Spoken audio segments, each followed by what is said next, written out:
শুভ দুপুর বন্ধুরা, চলে এলাম দুপুরে রান্নাবান্না নিয়ে। এত সর্দি আমার কথা শুনতে বাজে না। এই যে চিংড়ি অল্প একটু ছাড়িয়ে নিয়েছি এটা, আর এখানে মসুর ডালটা ভিজিয়ে রেখেছি, এটা সিলে চিংড়ি আর মসুর ডালটাকে একসাথে বেটে নেব। আর এখানে কুমড়ো আর বেগুন ছোটো ছোটো করে কেটে নিয়েছি, এটা দিয়ে একটা টক বানাবো। মানে এই বড়াটা আমি ভেজে দেবো না, টকটা ফুটবে তার মধ্যেই দিয়ে দেবো। কীভাবে বানাই তোমাদের দেখাবো। আগে চিংড়ি মাছটার ডালটা বেটে নিই। এই যে সিলের মধ্যে একটু ডাল দিয়েছি, বাড়তে বাড়তেই আপনাদের দেখাচ্ছি। এটা মিক্সিতে বেটে নিলেও হতো, কিন্তু আর ওটাই করিনি, এখানে অল্প বলে এখানে করে নিচ্ছেন। এবার এই চিংড়ি মাছটার সঙ্গে বেটে নেব।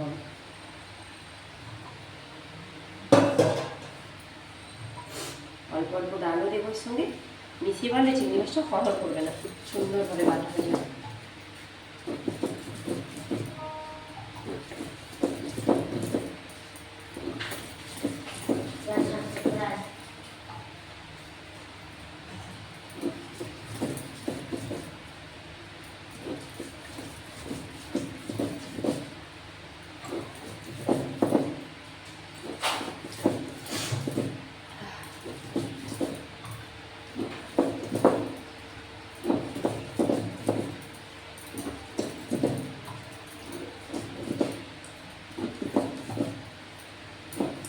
চিংড়ি মাছটা ডালটা একসাথে বেটে নিলাম। এবার এর মধ্যে অর্ধেক পেঁয়াজ আমি কুচি কুচি করে দিয়ে ওটা বেটে নেব। ওর মধ্যে একটু জিরে দেবো, লঙ্কা দেবো, আর পেঁয়াজ কুচিটা ওর মধ্যে দেবো আমি, দিয়ে এগুলো রেডি করে নেব।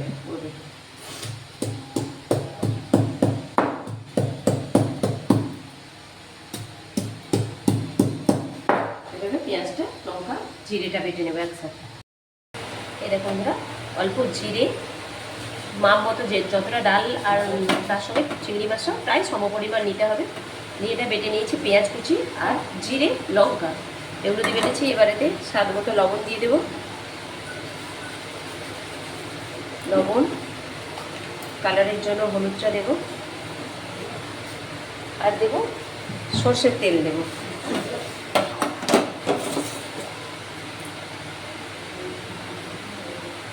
সর্ষের তেল অল্প একটু দিতে হবে,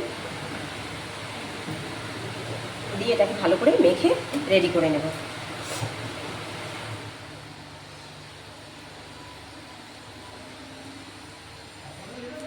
এই রেডি করে রাখলাম। এবার একটা কড়াই বসিয়ে 5 ফোড়ন দিয়ে ওর মধ্যে সবজিগুলো একটু ভাজা ভাজা করে নিয়ে তেঁতুলের জলটা দিয়ে দেবো। এটা তেঁতুলে বানানো যায়, আর একটা গোড়া লেবু আছে, সেই জিনিসটা দিয়ে বানালেও ভালো লাগে। পাতি লেবু যে কোনো কিছু দিয়ে বানালে খুব সুন্দর লাগে এটা খেতে। তো এটা রেডি করে পুরোপুরি রাখলাম। এবার আমি একটু কড়াই বসিয়ে দেবো।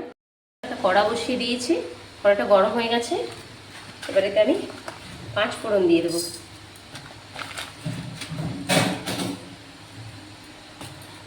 দিয়ে অল্প তেল দিয়ে দেবো।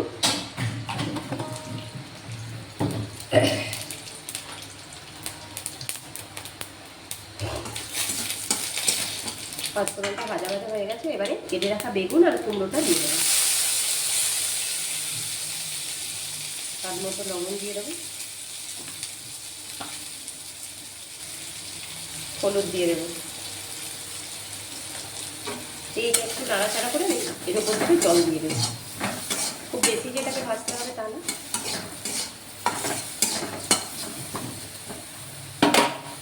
আর একটু দিয়ে দেবো।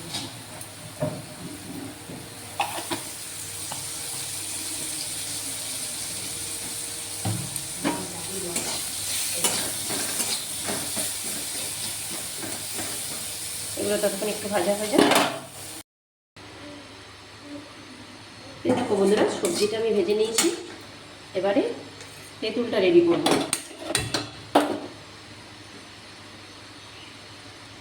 এইখানে তেঁতুলটা নিয়ে নিয়েছি, তেঁতুলটা জল দিয়ে কাঠটা বের করে নেব।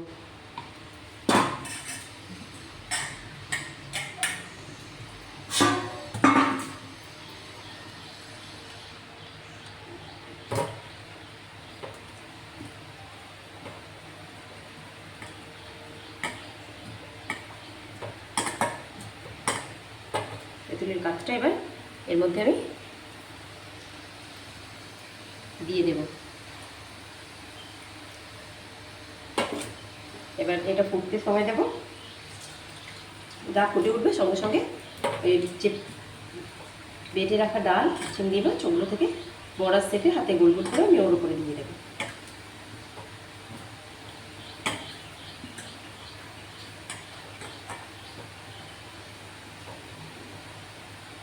এটাতে ঝোলটা একটু বেশি পরিমাণে দিয়ে রাখতে হবে, কারণ বড়াগুলো তো একটু টেনে নেবে, সেই মতো দিয়ে রাখলাম।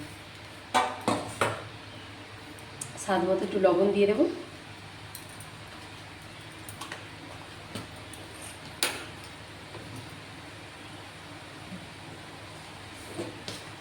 অল্প একটু মিষ্টি দেবো, খুব বেশি মিষ্টি হবে না, কিন্তু অল্প একটু দিতে হবে।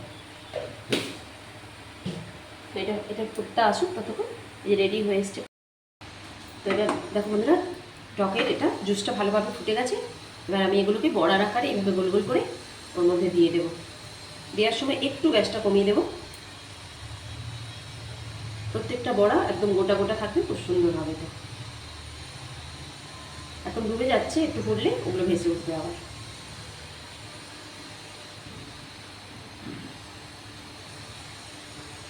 আপনি যেরকম শেপে চাইবেন সেরকমভাবেই ছাড়তে পারেন, বড় ছোট। আমি মিডিয়াম সাইজ করে ছাড়ছি। যে এটা খেতে খুব ভালো লাগে এই গরমের দিনে, বা বর্ষাকালে তো অ্যাভেলেবেল চিংড়ি থাকে, তখনও ভালো লাগে খেতে। আমাদের বাঙালি বাড়িতে চিংড়ি মাছ অল্প নিয়ে আসা হলে তা দিয়ে আমরা বিভিন্ন পদ রান্না করে থাকি।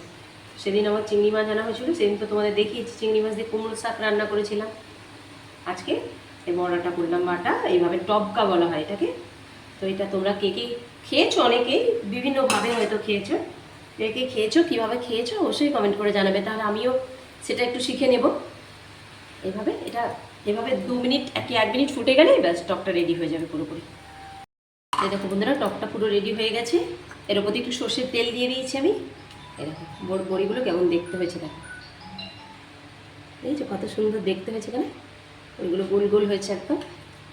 এই যে খুব ভালো লাগে খেতে। এটা একবার অবশ্যই বানিয়ে দেখবেন খেয়ে বাড়িতে, খুব টেস্টফুল। এটা কুমড়ো দিয়েছি আমি, আপনারা ঢ্যাঁড়সও দিতে পারেন, কোনো চাপ নেই। যে কোনো আপনার কিছু সবজি দিয়ে এটা বানাবেন। এই যে এইভাবে চিংড়ি মাছের টবকা এটা।